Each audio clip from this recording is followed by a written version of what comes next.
A Celestina, la tragicomedia escrita a finales del siglo XV, me he acercado en público y en privado muchísimas veces, y siendo cierto que siempre lo he hecho desde la admiración, es aún más verdad que la admiración alcanza la cota más elevada cuando, habiendo tantas posibilidades de elegir algún aspecto para análisis más detallado, focalizo la atención en Celestina, la vieja alcahueta que entra a la obra como personaje secundario, meramente instrumental.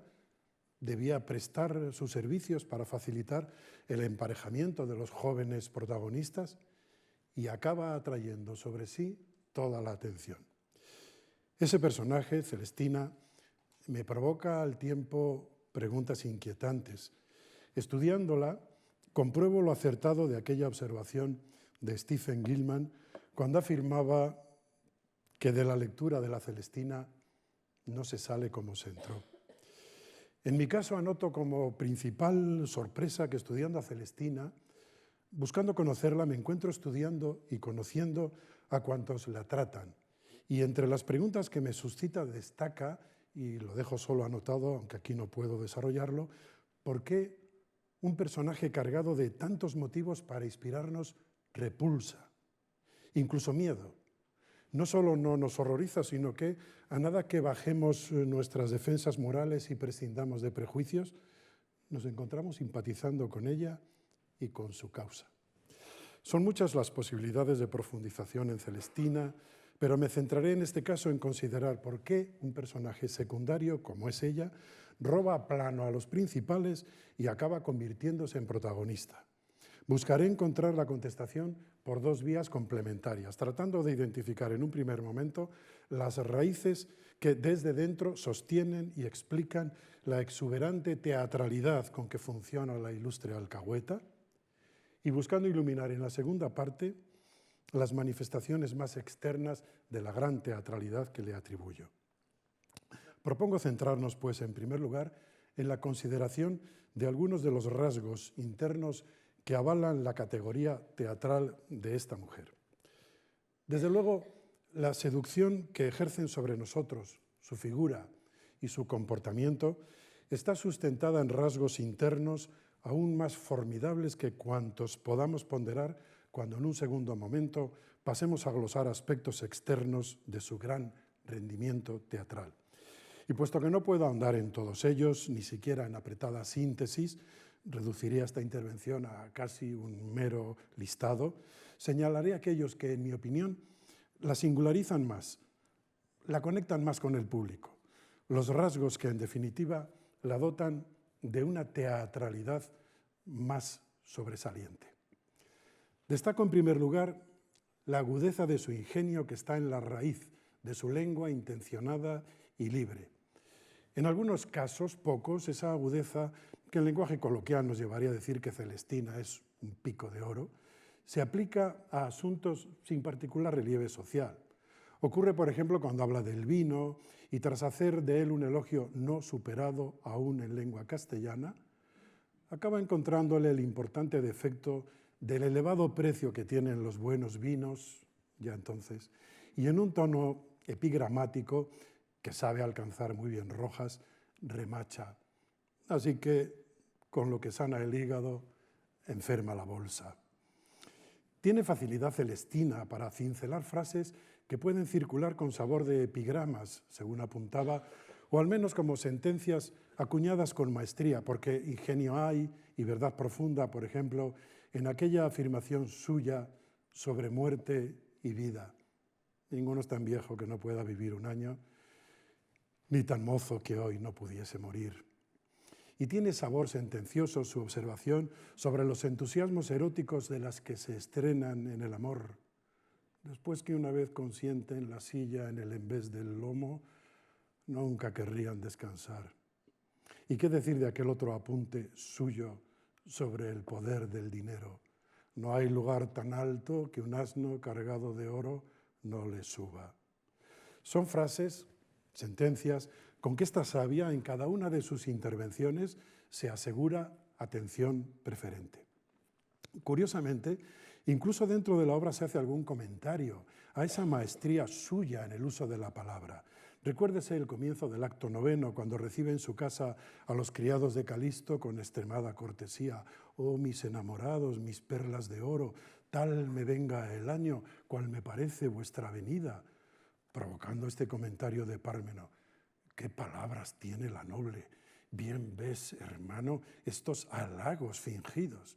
Y cuando Sempronio expresa su admiración, no sé quién diablos le mostró tanta ruindad, Pármeno se instala y nos coloca en ese nivel de reflexión y de crítica que trasciende lo meramente anecdótico y que tanto caracteriza a la tragicomedia al explicarle y explicarnos la necesidad, la pobreza, la hambre, que no hay mejor maestra en el mundo, no hay mejor despertadora y avivadora de ingenios. Frases estas dignas de figurar en toda antología de estudios sociológicos de nuestra literatura, porque, firmadas por Rojas, también podríamos encontrarlas en la teoría y en la práctica de algunos de los autores de la picaresca o con rúbrica del mismo Cervantes. Añado que Celestina, que nunca da puntada sin hilo, lo normal es que clave el aguijón de su lengua en objetivos de fuste social comprometido. El clero, desde luego, es uno de ellos. Y cuando transita por esos terrenos, va más allá de la broma ingeniosa, más allá del tan hispano tópico anticlerical, porque aplica el filo y el acero de su labia a hacer crítica sin paliativos de la conducta de los hombres de Iglesia. Así, para denunciar los desvíos de muchos religiosos en materia sexual, rememora que cuando ella estaba en el apogeo de su oficio alcahueteril, en entrando por la iglesia, veía derrocar bonetes en mi honor como si yo fuera una duquesa. Suma detalles maliciosos. Venían a donde yo estaba a ver si mandaba algo, a preguntarme cada uno por la suya.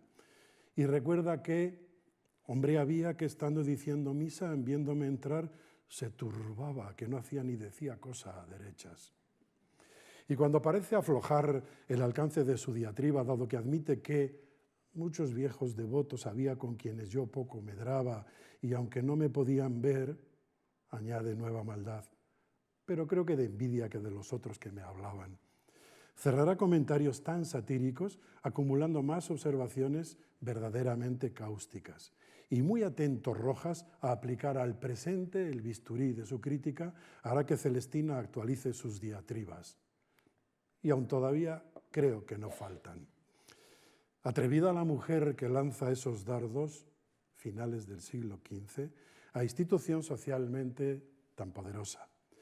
Pero como mesura y contención no son desde luego rasgos que la caractericen, encontramos igual o superior osadía cuando la diana de su lengua son las clases altas. Es fácil recordar sus descalificaciones de los señores de este tiempo, cuando está animando a Pármeno a tener con Calixto el mismo trato aprovechado y desleal que el amo tiene con él. Pero me parece de más interés recordar las llamativas oscilaciones que muestran Calisto y Melibea en su trato con la vieja. Ambos, en las fases de, digamos, contratación y pleno disfrute posterior de sus servicios, recurrirán a eufemismos clamorosos.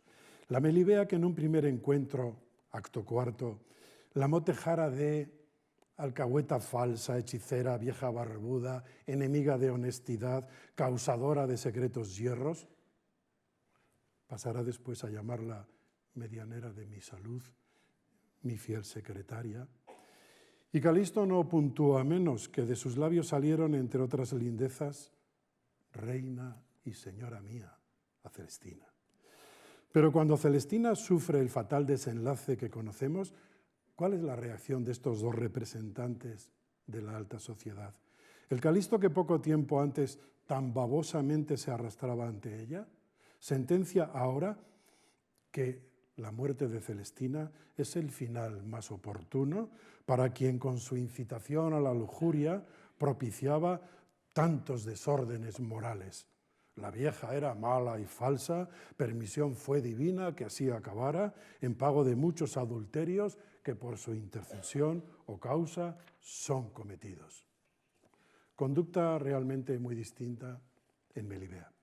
Ella, sin emplear término alguno que implique reprobación moral de la vieja, se limita a calificarla como astuta y sagaz mujer. Comprobamos así que la alcahueta que entró de rondón a la obra acaba siendo el crisol en que se ponen a prueba las moralidades o indecencias de los demás, el espejo en que se retratan todos los personajes y de forma muy particular los del estamento superior.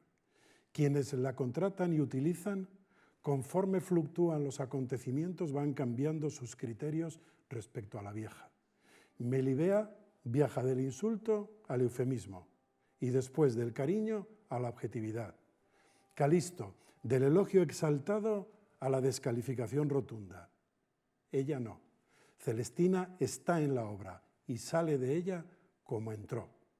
Quienes suscribimos aquella opinión de Enrique Anderson Imbert, lo que yo admiro de Fernando de Rojas es la violencia con que le abre las braguetas al mundo. Podemos pensar que Rojas realizaba esa audaz operación sirviéndose precisamente de Celestina, porque estudiándola, conociéndola, comprobamos en verdad que indagar en las alcantarillas es uno de los modos más eficaces de conocer a los que vierten en ellas sus suciedades. Y al decir esto, estoy suscribiendo gustosamente lo escrito por Víctor Hugo en Los Miserables. La historia de los hombres se refleja en la historia de las cloacas. En mi deseo de seguir explicándome por qué se alza Celestina con el protagonismo de la obra, añadiré aún alguna otra consideración. Por ejemplo, cómo establece una relación muy positiva con el lector a base de exhibir sus nostalgias.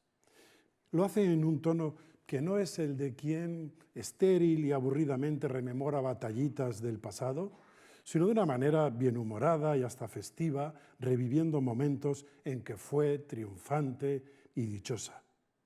Sabia de recorridos hechos, es sabedora de hallarse al cierre de sus recorridos. Conoce que está al final de sus días. Todo tiene sus límites, dice, todo tiene sus grados. Mi honra llegó a la cumbre, cerca ando de mi fin.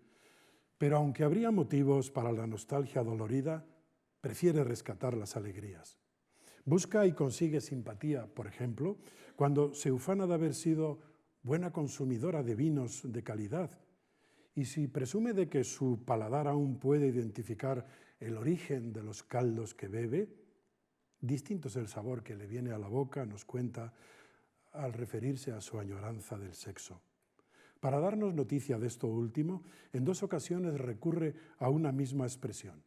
Cuando en el acto 9 exhorta a criados y pupilas a rematar con goces sexuales el opíparo banquete que han disfrutado, ella describe su soledad erótica diciendo: la vieja Celestina mascará de dentera con sus gastadas encías las migajas de los manteles. Y cuando en el acto 7 deja a Pármeno ejecutando la orden que le diera respecto a su relación con Areusa, retózala en esta cama, también nos informa con términos parecidos de cómo le repercute a ella el coito ajeno, provocándole dentera y cierto regusto en las encías. Pero subrayo que si no hay celebración de un sexo activo, según vemos, tampoco se nos muestra amargada. De hecho, probablemente parte del motivo por el que Celestina se gana nuestra simpatía y nuestras preferencias es precisamente por el morbo y la curiosidad sana o insana, que todo suma, que provoca la naturaleza de su oficio. Ella gana su dinero intermediando en asuntos de sexo, es decir, sostienen su economía aquellos que recurren a contratar a quien es, como ella, profesional de unas artes y de un oficio oscuros, teóricamente prohibidos por la ortodoxia social. Artes y oficio a los que recurren los mismos que condenan esas amoralidades pertrechados tras la máscara de una ortodoxia que oficialmente prohíbe lo que tácitamente consiente. Y lo que hacen ellos, si no avergonzados, si a escondidas, Celestina lo ejecuta con total desparpajo y hasta presumiendo altivamente de su profesión. Vivo de mi oficio como cada profesional del suyo muy limpiamente. Y aún retará, si vivo bien o mal, Dios es el testigo de mi corazón. Y para seguir ejecutando el intento de explicándonos la función capital de Celestina en la obra, destaco como último rasgo en esta intervención que estamos ante un personaje que viene de la Edad Media, sí, pero está pisando y con firmeza los umbrales de la modernidad. Dicho quizá con más exactitud, Rojas en la Celestina, y sobre todo con la pintura de esta vieja inquieta e infatigable que, según veremos enseguida, agita sus faldas tanto como sus ropas interiores, no solo entreabre la puerta a nuevas posibilidades literarias, sino que avanza con pasos decididos por territorios que ya son espacios de modernidad. Rojas, en la configuración de este personaje, ha huido del empobrecimiento intelectual que hubiera implicado el someter a criatura tan singular a cumplir con un propósito didáctico, conforme pedía, por cierto, la doctrina medieval. Entonces y ahora, nada atenta más contra la valía y la permanencia en el tiempo de la obra literaria que el escribir sometido a un propósito ideológico o doctrinal. Rojas se ha desembarazado del corsé esterilizante del didactismo, ha escapado de la indigencia y del reduccionismo psicológico y literario que hubiera supuesto limitarse a pintar un monstruo. Y esa complejidad y ese brillo y esas luces de que ha dotado a personaje, por otra parte, tan oscuro, es una de las razones por las que Celestina se gana en tantos momentos nuestra simpatía y saca de foco a los teóricos protagonistas. Todo ese peso y esa hondura vienen potenciados, además, por una teatralidad que cuaja de modo extraordinario también en su proyección externa. Teatralidad que alcanza las más altas cotas en dos célebres escenas, la del conjuro al diablo y la de su propia muerte. Pero proclamo la gran teatralidad del personaje Celestina solo por la extraordinaria escenificación con que se construyen esos dos momentos. Si repasamos otras intervenciones suyas, comprobaremos que en todas ellas su participación en el desarrollo del argumento está siempre potenciada por una teatralidad que enmarca y enaltece su presencia. ¿Cómo no recordar, por ejemplo, los múltiples apartes que musita, apartes que son quinta esencia de la teatralidad, por la convención y el pacto que se establecen entre público y personaje teatral que profiere el aparte? En el caso de una representación, cabe pensar desde luego en diálogo visual del personaje con su público, similar, por ilustrar el recurso, a aquellas miradas a cámara de Frank Underwood en House of Cards, miradas de la serie televisiva que, de hecho, eran aportaciones de lo practicado por Kevin Spacey en su interpretación del Ricardo III de Shakespeare en el teatro londinense que él mismo regentaba. Es recurso que igualmente funcionará, subrayándose así el juego teatral, cuando Celestina miente a alguno de sus interlocutores, y miente con frecuencia, compartiendo con el público la intención y la malicia de sus falsedades, porque es evidente que muchas de sus palabras se justifican solamente por la recepción que hará de ellas el espectador.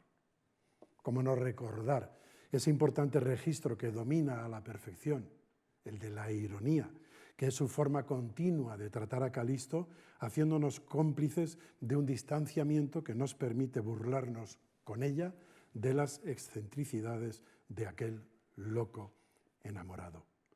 ¿Cómo no pensar en el acto cuarto, cuando Celestina acude por primera vez a casa de Melibea para iniciar el asedio de la muchacha, acto en que la vieja borda su papel de honorable y piadosa mujer que dice estar recabando de Melibea solamente alivio y oraciones para un pobre muchacho que padece dolor de muelas?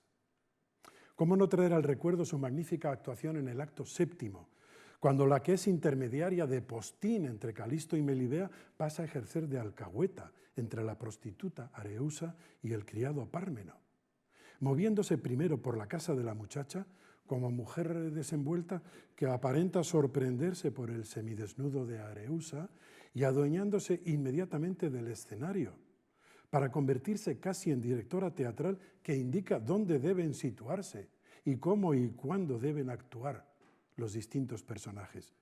Realmente vivimos momentos siempre llamativos y resultones de lo que llamaríamos teatro dentro del teatro, porque en ese acto séptimo, si inicialmente ha dejado a Pármeno fuera de escena, espera debajo de esta escalera, dispuso, a Areusa le ordena: no estés sentada, acuéstate y métete debajo de la ropa.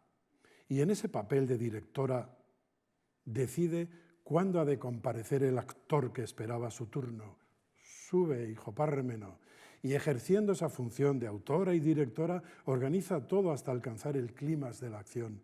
Llégate acá, negligente, vergonzoso, que quiero ver cuánto vales antes de irme. Retózala en esta cama. Cuando pondero la teatralidad del personaje Celestina, pienso en escenas como las recordadas, pero también en el conjunto de sus acciones y palabras, e igualmente en la teatralidad de sus gestos y hasta de su atuendo. Y hago referencia a vestuario y gestos porque no conviene olvidar que el teatro es, por su misma naturaleza, un género plurimedial y en consecuencia los personajes se retratan, y así ocurre con Celestina, también mediante las múltiples informaciones que nos llegan, no solo a través del oído, sino igualmente por medio de la vista. Vista y oído, que según sea el cauce por el que recibamos la obra, nos confirman que Celestina es un torbellino, que entra en escena siempre en movimientos apresurados y se ausenta siempre con prisa, porque o la esperan en otro lugar o en otro lugar tiene pendiente algún asunto. Es dato que subraya más de un personaje. Lucrecia, por ejemplo, la criada de Melibea en el acto cuarto, desde la puerta de casa de Melibea ve llegar a la vieja y se pregunta: ¿quién es esa vieja que viene agitando sus faldas? Y en el acto siguiente, el Sempronio, que igualmente la ve acercarse, comenta con apreciación muy parecida: válgala el diablo, qué movimiento de faldas trae.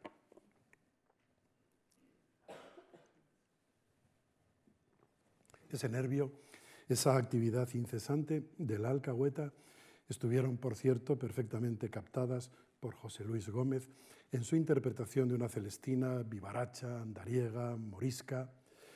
En paralelo a lo que observamos en el plano puramente externo, Celestina da muestras de continua excitación y de movimiento, digamos, de sus prendas interiores. Es decir, con sus agitados movimientos físicos armoniza una permanente algarabía mental. Nunca hay reposo ni pausa en su discurrir ni en su actuar. De ahí el ritmo y el carácter que imprime a sus diálogos. Diálogos los que ella protagoniza, agudos, incisivos, que destilan veneno y segundas intenciones. Diálogos que alteran a sus interlocutores. Son los diálogos más teatrales de toda la obra. Los protagonizados por Celestina jamás se producen en clima distendido. No son intercambio plácido de palabras con voluntad de constituirse en un reposado punto de encuentro.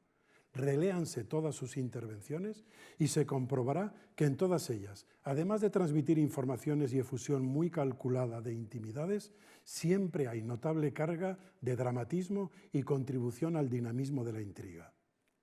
En línea con lo dicho, me pregunto si recordamos en algún momento de la obra a Celestina en sosiego, porque pasajes sin movimiento físico, aunque pocos, los hay, pero es quizá en ellos cuando más agitación bulle en la cabeza de esta enemiga de la quietud. Sin duda es una de sus características, su incesante ebullición mental o física, cuando no ambas. Y esos son rasgos que obviamente refuerzan la atracción y la teatralidad del personaje que los encarna. Contra la opinión, por suerte ya tan minoritaria como irrelevante, de considerar novela a la Celestina, lo cierto es que el diálogo nunca es allí un intercambio distendido de opiniones y palabras, un remanso gratuito, lo cual ubicaría a la obra dentro de lo que un día acabará siendo la modalidad de la novela dialogada, lo más parecido, por cierto, a un limbo literario. En línea con la turbulencia que caracteriza la obra en todos los niveles, el diálogo es allí la verdad y la mentira de todos los personajes, su realidad y su máscara. El diálogo en la tragicomedia es comunicación, pero principalmente cuando interviene nuestra alcahueta es, sobre todo, intento de turbación, invasión del otro, voluntad de manipulación del interlocutor. Es decir, el diálogo es, en la Celestina, la manera rotunda en que la literatura se hace teatro. Y si teatral es Celestina practicando el arte del diálogo, también es exhibicionista y agitada en los monólogos, teatral también en ellos. Curiosamente, y como para subrayar su imparable dinamismo, Celestina hace siempre sus monólogos caminando, incapaz de detener su agitado existir para darse a la pausa estática. Los momentos en que toma sus decisiones más arriesgadas consisten en monólogos ambulantes, en que su azoramiento mental compite con el ajetreo y revoltijo de esas faldas que mientras camina se le enredan en las piernas y le impiden avanzar con la premura que ella quisiera. Pero hice referencia a dos escenas de máxima teatralidad y es momento de centrarnos en ellas. La primera se produce casi en el arranque de la obra, cuando decide conjurar al diablo y para ello, asumiendo la tarea de organizar ella misma el espacio escénico, echa mano de cuantos ingredientes contribuyen a completar la utilería y el atrezo ideal con que escenificar convenientemente tan importante acción, la del conjuro al diablo. No olvidará elemento alguno de cuantos deben componer el ajuar de bruja que se precie. Ella se encarga de darlos a conocer al lector o espectador con el recurso de ir indicando a Elicia la lista de extraños elementos que ha de acercarle. Que si la pelleja del gato negro, que si la sangre del cabrón, que si unas poquitas de las barbas del cabrón aquel. Para que la escena resulte lo más efectista posible, ni siquiera faltará el fuego que dé el toque definitivo a su diálogo con el Señor de los Fuegos. Y para calibrar el impacto temático y visual de una escena de esa naturaleza, piénsese en cómo y cuánto se perseguía la brujería en el período, y se admirará más el valor de un Rojas que no se refugia en el socorrido amparo habitual en tantos dramaturgos inhábiles de que un personaje nos cuente la realización de algún acto capital, en este caso el conjuro, sino que decide que el conjuro se ejecute en vivo ante nuestros asustados ojos. Es fácil imaginar cómo impactaría la osadía de una escena tan escandalosa en un lector o espectador de fines del siglo XV, al cual se le ofrece la oportunidad de presenciar en primera fila uno de esos actos que acarreaba severos castigos y humillaciones públicas, cuando no la pena capital, a quien lo realizara. Y añado una observación no poco importante. Celestina hace su célebre conjuro en absoluta soledad. Elicia, una vez acarreado los elementos que se le van requiriendo, opta por retirarse con Sempronio a otro tipo de afanes. Y para una acción resuelta en soledad absoluta, Rojas ha dispuesto el atrezo y la escenografía más apabullantes, a fin de que Celestina cumpla desde el principio de la obra con el designio de ser ese personaje que teatraliza en grado máximo todas y cada una de sus acciones. En definitiva, Celestina es personaje que existe porque existe en el escenario. Como segundo gran momento de desbordante teatralidad, anoto cómo verdad y teatro se aunan en el final del acto 12 de la tragicomedia para convertir su asesinato en magnífico espectáculo teatral. En ese amargo trance, Celestina hace una magnífica exhibición de registros actorales hasta culminar con un apuñalamiento sufrido a ojos del espectador. En aquella larga y decisiva escena en que los criados, aliados suyos hasta ese momento, pasan a convertirse en sus asesinos porque la vieja avara se niega a compartir con ellos el botín ya obtenido, Vemos a Celestina primero mostrando una calculada afectación en el modo de interesarse por las causas que motivan el tremendo enfado con que Pármeno y Sempronio llegan a su casa a horas muy intempestivas. Cuando mintiendo le informan los criados de que han mellado o roto sus armas defendiendo a Calisto y le cuentan que necesitan dinero para reponerlas, Celestina actúa en clave falsamente ingenua, recomendándoles que expongan sus daños al amo, que sin duda les resarcirá, pues él le dice a Sempronio, Calisto es tan generoso que te dará para eso y para más. Hay que imaginarla cambiando de registro cuando pocos momentos después, al ver cómo Sempronio aumenta la presión y le recuerda la promesa de que repartirían ganancias, ella no sin retranca advierte, que me maten si no te has asido a una palabrilla que te dije el otro día viniendo por la calle, que cuanto yo tenía era tuyo. Y de inmediato hará en clave cínica, adelantándose a cuantos políticos en la práctica tienen como axioma capital que las promesas solo obligan al que las escucha, advierte a quien la apremia. Ya sabes, Sempronio, que estos ofrecimientos, estas palabras de buen amor, no obligan.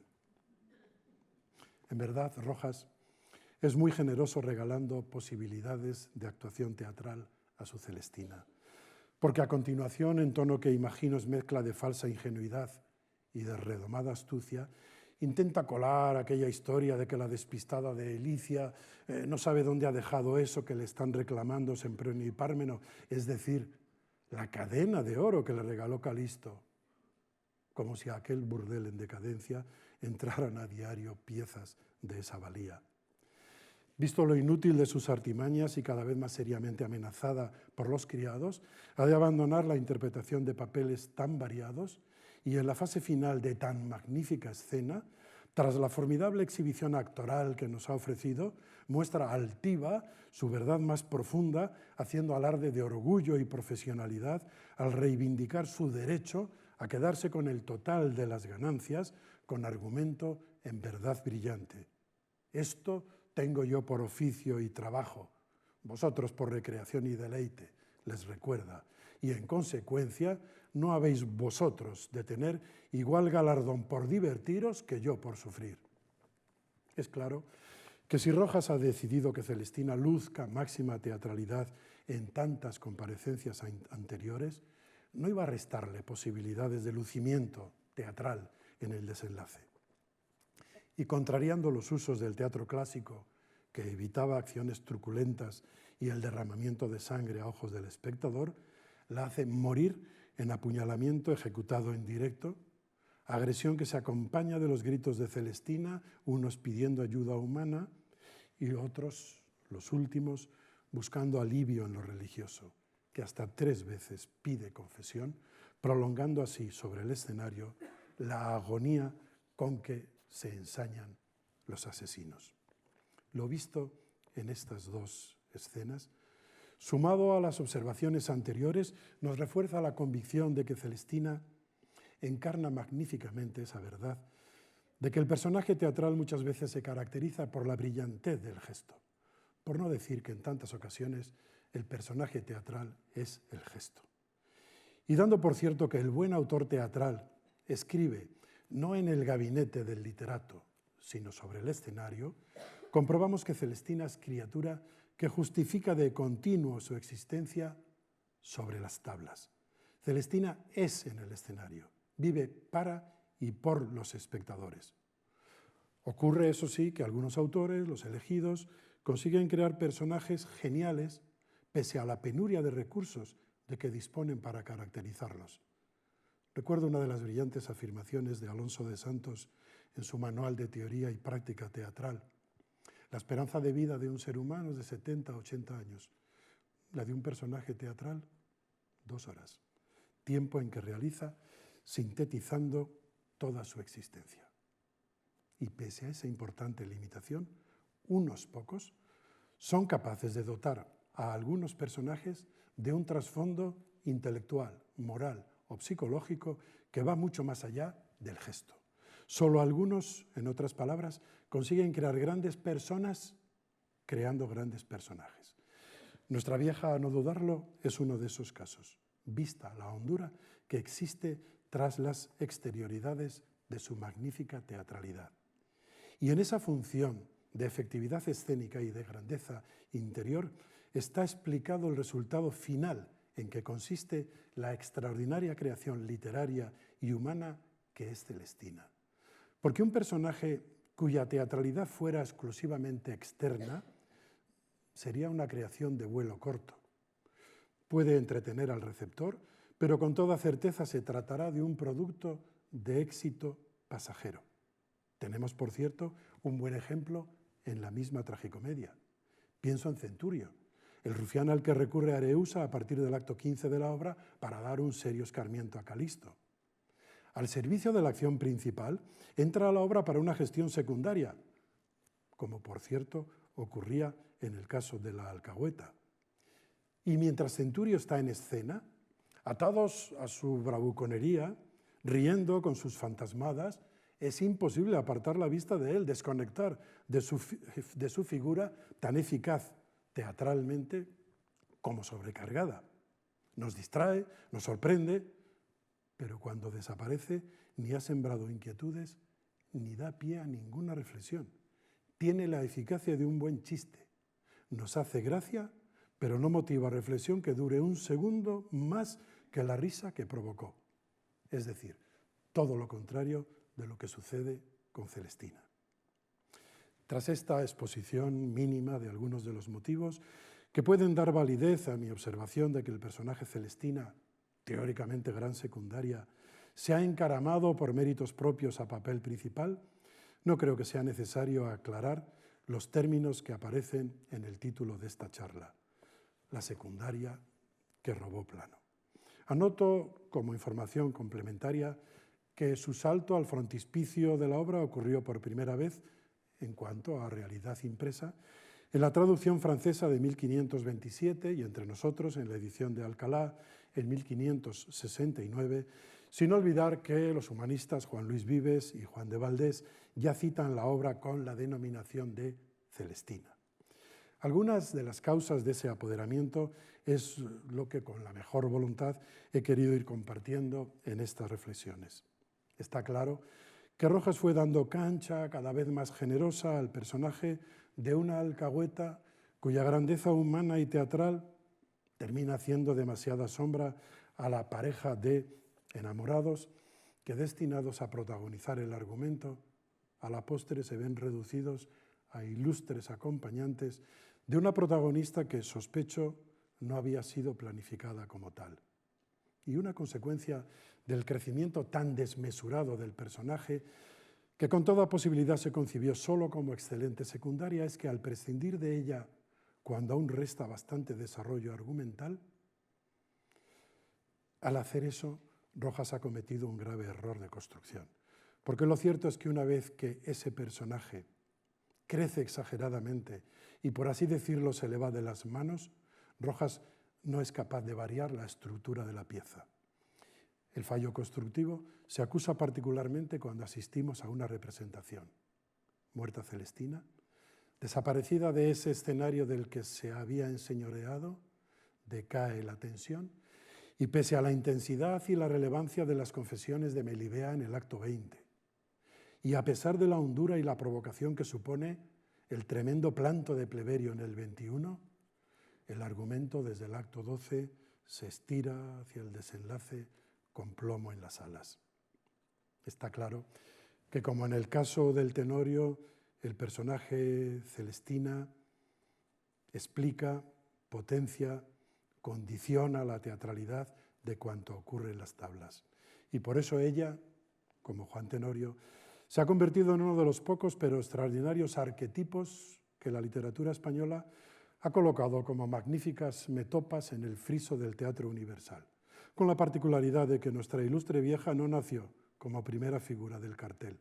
Alcanzó ese privilegio, repito, una vez más, robando plano a quienes ostentaban el protagonismo, y la total identificación entre personaje y obra me permite pensar que la extraordinaria aportación del personaje Celestina a la teatralidad de la tragicomedia da como resultado que la Celestina obra resulta ser, gracias a Celestina, personaje, algo así como teatro al cuadrado. Nada más, muchas gracias.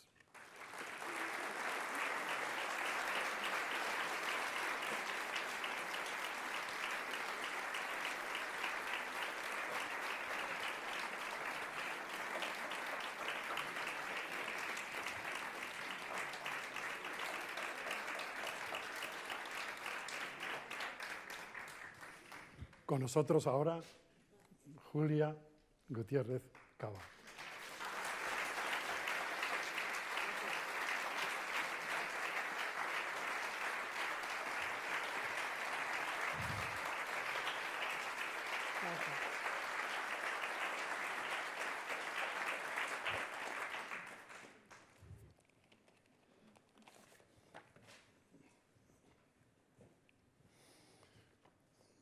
Bienvenida, Julia.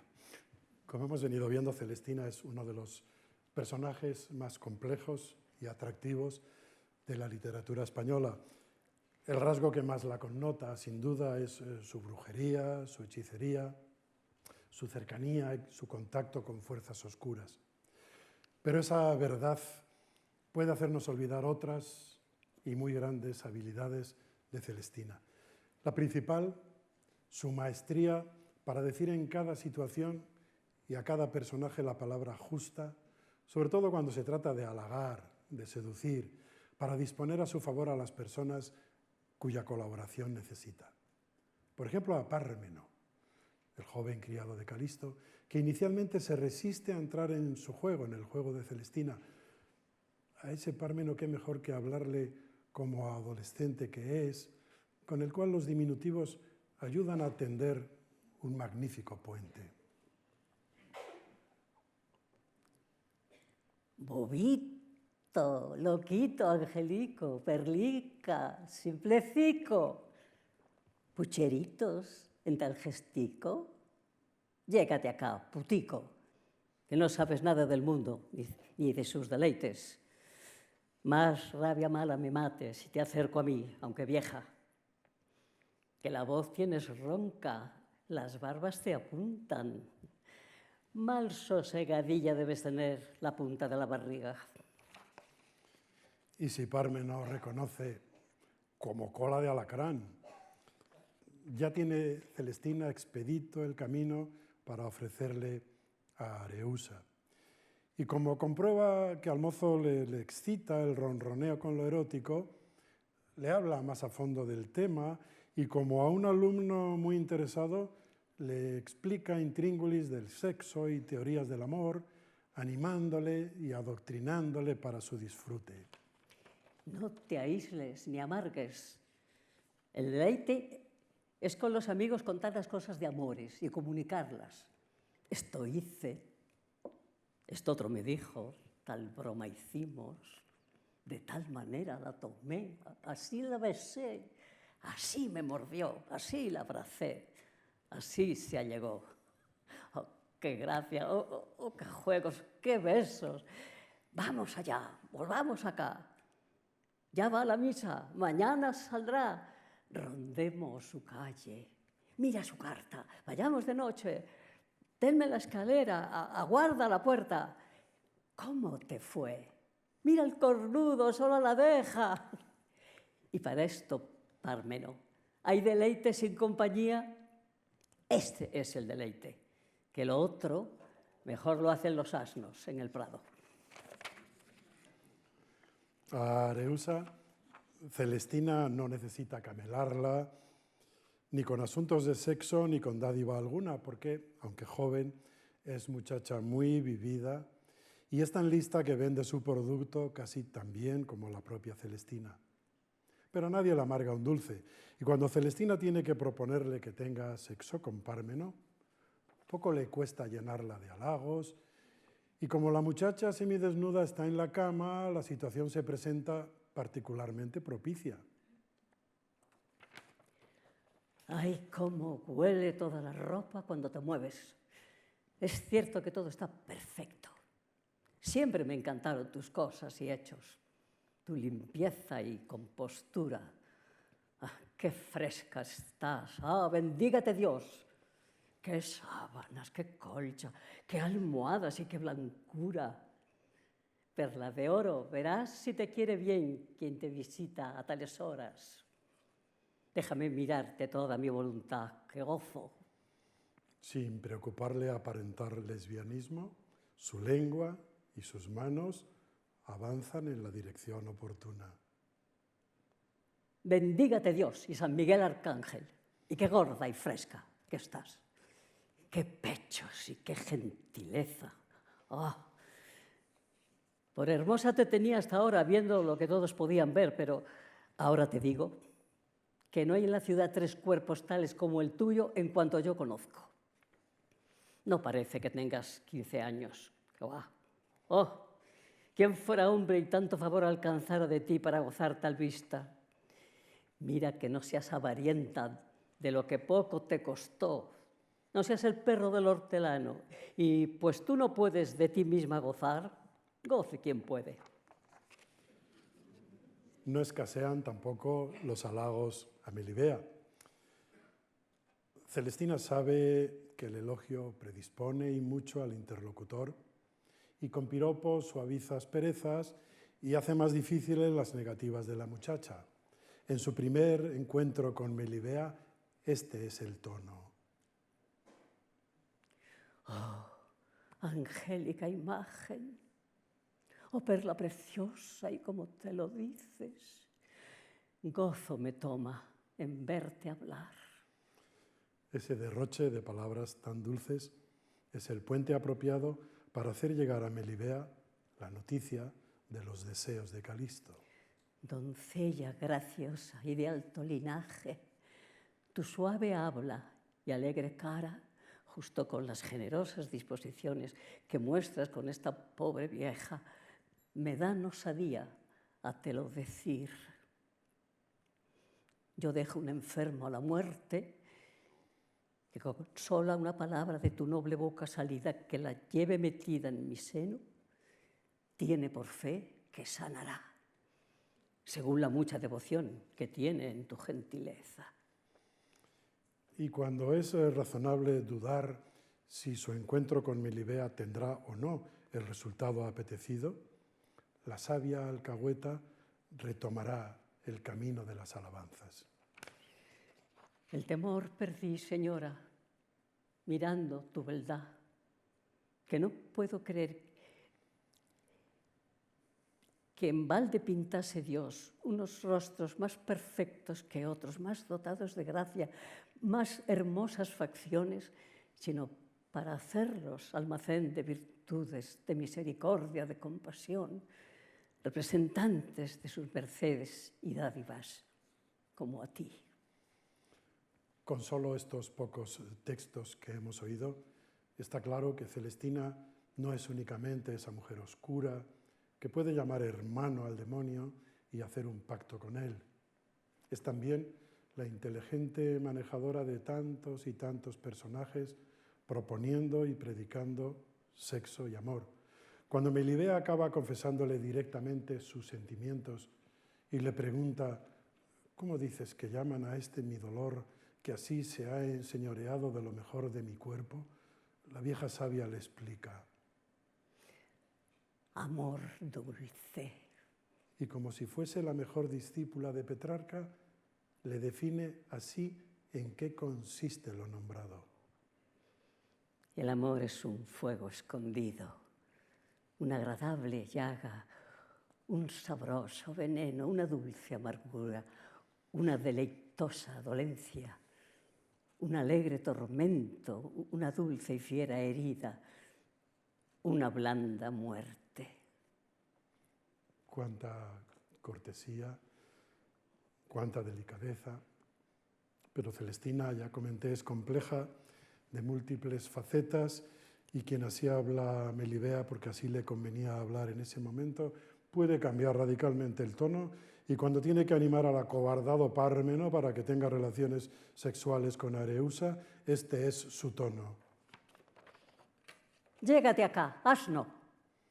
¿A dónde te vas allá a sentarte en el rincón? Llégate acá.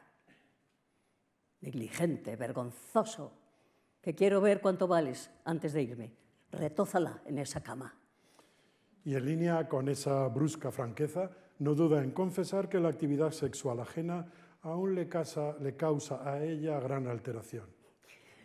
Voyme, que me provocáis de entera con vuestro besar y retozar, que aún el sabor en las encías me quedó, no lo perdí con las muelas. Desde otra perspectiva, uno de los atractivos de esta compleja mujer es que la conocemos cuando está en edad muy avanzada y nos regala múltiples evocaciones de sus años de viejos éxitos. En repetidas ocasiones ella explota esa veta nostálgica con que recuerda su pasado. Cuando en el acto noveno, en la formidable escena del banquete, anima a criados y prostitutas, gozad vuestras frescas mocedades, que quien tiempo tiene y mejor le espera, tiempo viene que se arrepiente, contrapone a la juventud de sus acompañantes su realidad actual de vieja próxima a la muerte y maldice. Algunas horas que dejé perder cuando moza, cuando me apreciaba, cuando me querían, que allá, mal pecado, caducado, nadie me quiere. Besaos y abrazaos, que a mí no me queda otra cosa más que gozarme de verlo.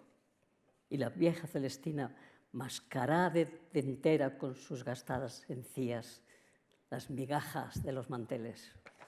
Poco después, en esa misma escena, la escucharemos. Mi honra llegó a la cumbre, según quien yo era.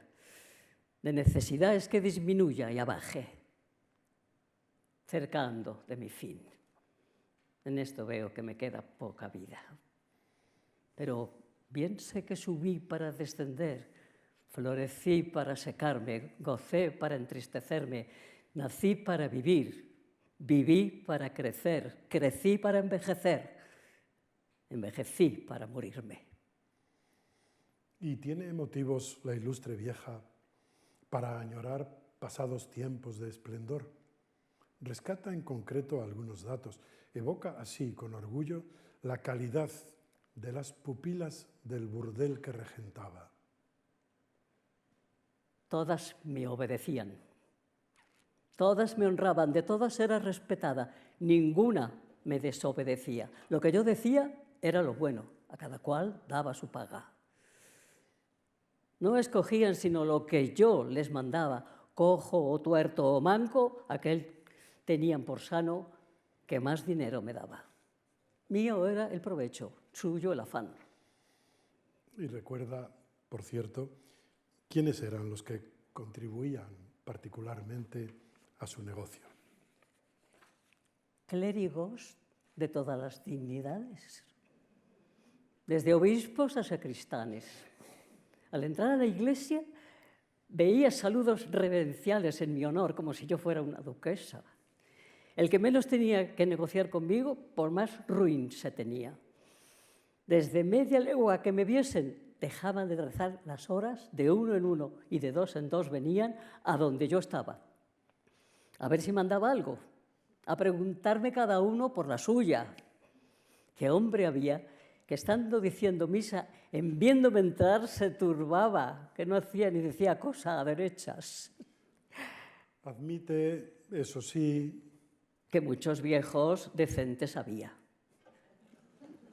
con quienes no medraba.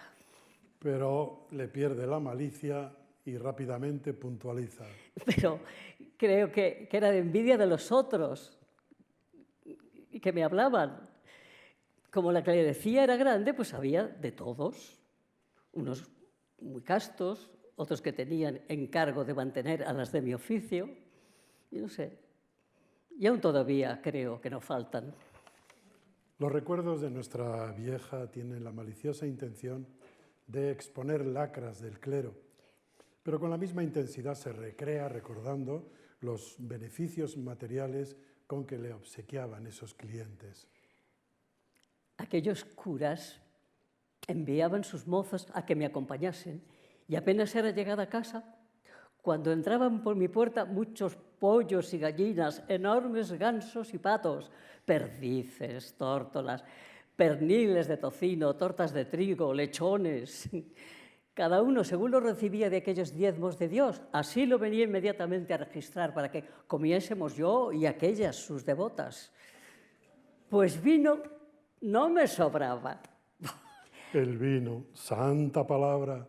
Recuerda que era de muy buena calidad el vino que le regalaban. De lo mejor que se bebía en la ciudad, venido de diversas partes, de Monviedro, de Luque, de Toro, de Madrigal, de San Martín y de otros muchos lugares. Y también, que aunque tengo la diferencia de los gustos y sabor en la boca, no tengo la diversidad de sus tierras en la memoria, que bastante es que una vieja como yo, oliendo cualquier vino, diga de dónde es. Por cierto, que a la sabia alcahueta le debemos, como anticipé, uno de los más acendrados elogios del vino que se han hecho en nuestra literatura. De noche en invierno no hay tal calentador de cama, que con 2 jarrillos de estos que beba cuando me voy a acostar, no siento frío en toda la noche. De esto tomo y forro todos mis vestidos cuando viene la Navidad. Esto me calienta la sangre, esto me sostiene continuamente en mi ser, esto me hace andar siempre alegre, esto me mantiene fresca. Esto quita la tristeza del corazón más que el oro ni el coral. Esto da valor al mozo y al viejo fuerza, pone color al descolorido, coraje al cobarde, al flojo diligencia, conforta los cerebros, saca el frío del estómago, quita el hedor del aliento, hace impotentes los fríos, hace sufrir los afanes de las labranzas de los cansados segadores, hace sudar toda agua mala, sana el resfriado y las muelas, sostiene sin oler mal en la mar, lo cual el agua no hace. Más propiedades diría yo de ello, que todas tenéis cabellos, así que no sé quién no se goce mentándolo. Y mantiene toda su actualidad la lúcida sentencia con que cierra su panegírico. No tiene sino un defecto, que lo bueno vale caro y lo malo hace daño. Pero esta Celestina, humana, y por eso con la complejidad de todos los seres humanos, y por eso capaz de errores, comete la gran equivocación de no querer compartir con Pármeno y Sempronio, pese a haber pactado lo contrario, las ganancias que les ha procurado el negocio con Calisto.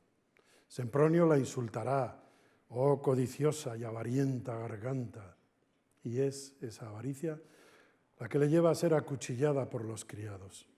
En ese momento final, la que empezó la obra conjurando al demonio, al verse en peligro de muerte, aparte de demandar socorro, ¡justicia! ¡Justicia, señores vecinos! ¡Justicia! ¡Que me matan en mi casa estos rufianes! ella pide cristianamente: ¡Ay! ¡Ay, que me ha muerto! ¡Ay!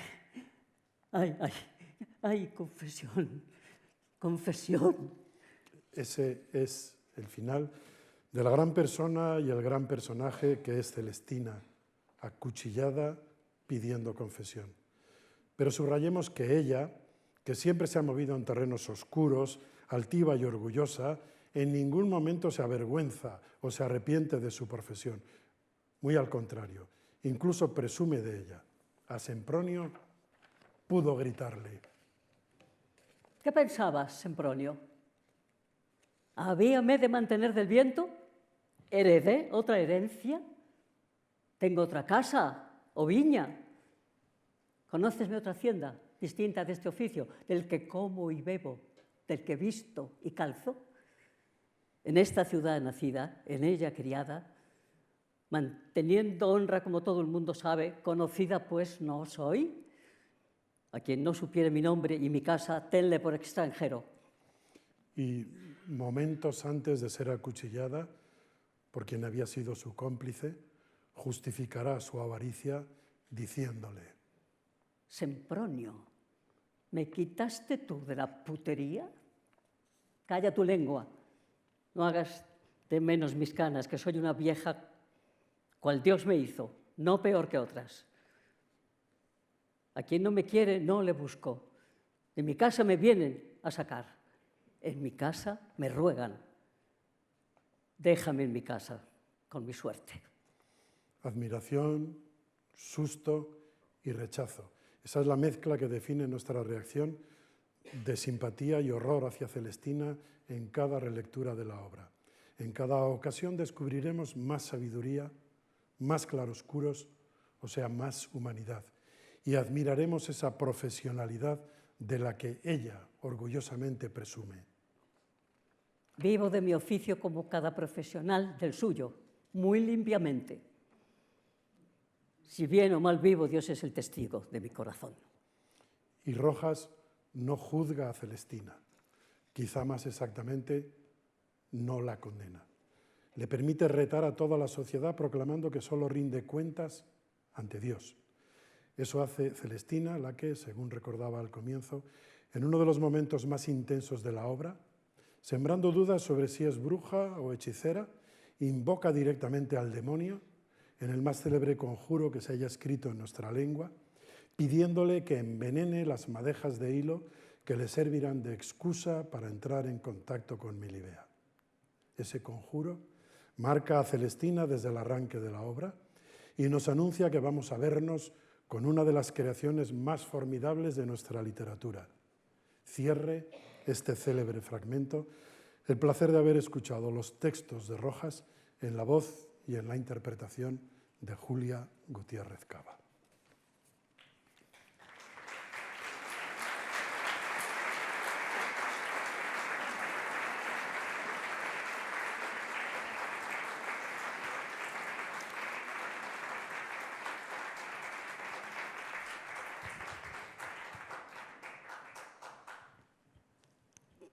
Conjúrote, triste Platón, señor de la profundidad infernal, emperador de la corte dañada, capitán soberbio de los condenados ángeles, señor de los sulfúreos fuegos. Yo, Celestina, tu más conocida servidora, te conjuro por el cruel veneno de las víboras de que este aceite fue hecho, con el cual unto este hilado. Vengas sin tardanza a obedecer mi voluntad y en ese hilado te envuelvas y en él estés sin un momento marcharte, hasta que Melibea, con oportuna ocasión que tenga, lo compre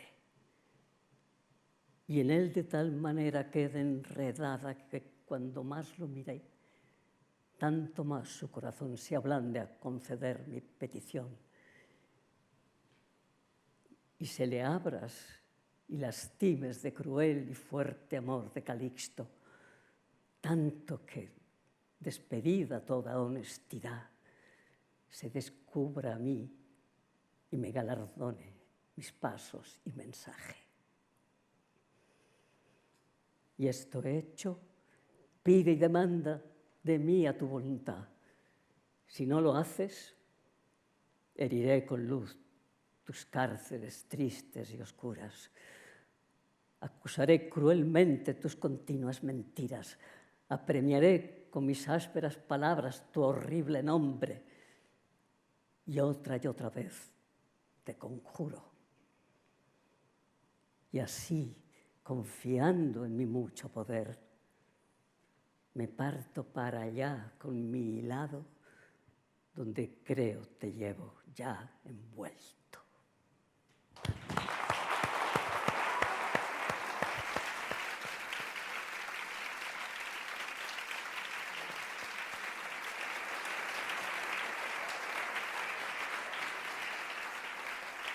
Magnífica, magnífica, magnífica.